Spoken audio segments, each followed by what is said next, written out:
રાજ્યમાં સ્થાનિક સ્વરાજ્યની ચૂંટણીની જાહેરાત બાદ ભાજપ એક્શન મોડમાં. ચૂંટણી સમિતિની યોજાયેલ બેઠકમાં ઉમેદવાર પસંદગીના ધારાધોરણો કરાયા નક્કી. ઉમેદવાર પસંદગીમાં જૂના ધારાધોરણને જ લાગુ કરવાના અહેવાલ.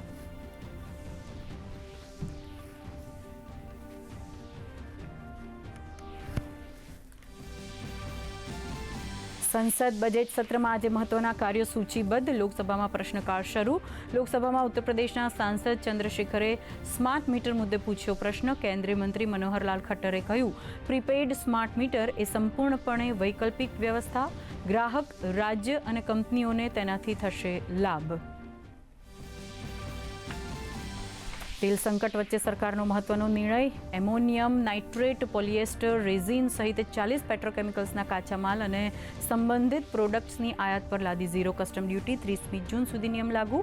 પ્લાસ્ટિક, કાપડ, ફાર્મા અને ખાતર કંપની અને ઉત્પાદકોને મળશે રાહત.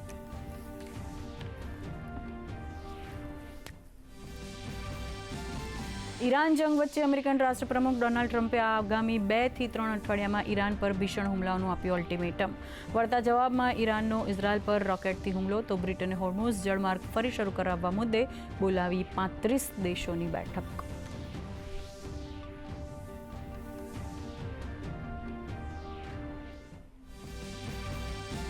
ડોનાલ્ડ ટ્રમ્પના નિવેદન બાદ બ્રેન્ટ ક્રૂડ ઓઇલના ભાવ આસમાને. શેરબજારનો પણ બગડ્યો મિજાજ. સેન્સેક્સ 1000 આંકથી વધુ તો નિફ્ટી 300 આંકથી વધુ તૂટ્યો. સોના ચાંદીના ભાવમાં પણ પીછેહટ. તો આરબીઆઈએ લીધેલા પગલાંની જોવા મળી અસર. ડોલર સામે રૂપિયો મજબૂત.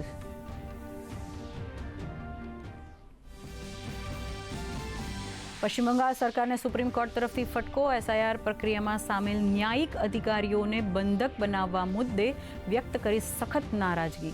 ચૂંટણી પંચને સીબીઆઈ કે એનઆઈએ દ્વારા ઘટનાની પ્રારંભિક તપાસ સાથે અહેવાલ સોંપવાના આપ્યા આદેશ. તો અસમ, કેરળમાં દિગ્ગજ નેતાઓનો ઝંઝાવતી પ્રચાર. રાજ્ય સહિત દેશભરમાં હનુમાન પ્રાગટ્યોત્સવની ધામધૂમપૂર્વક ઉજવણી. સાળંગપુરમાં સુવર્ણ વાઘા સાથે દાદાને મનમોહક શણગાર.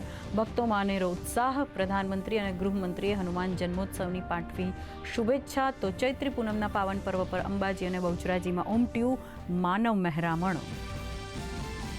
અને ખેલો ઇન્ડિયા રાષ્ટ્રીય સ્પર્ધા 2026માં ગુજરાતનું શાનદાર પ્રદર્શન. કિક બોક્સિંગ સ્પર્ધામાં 4 ગોલ્ડ મેડલ અને 4 સિલ્વર મેડલ સાથે હાંસલ કર્યા 8 મેડલ્સ.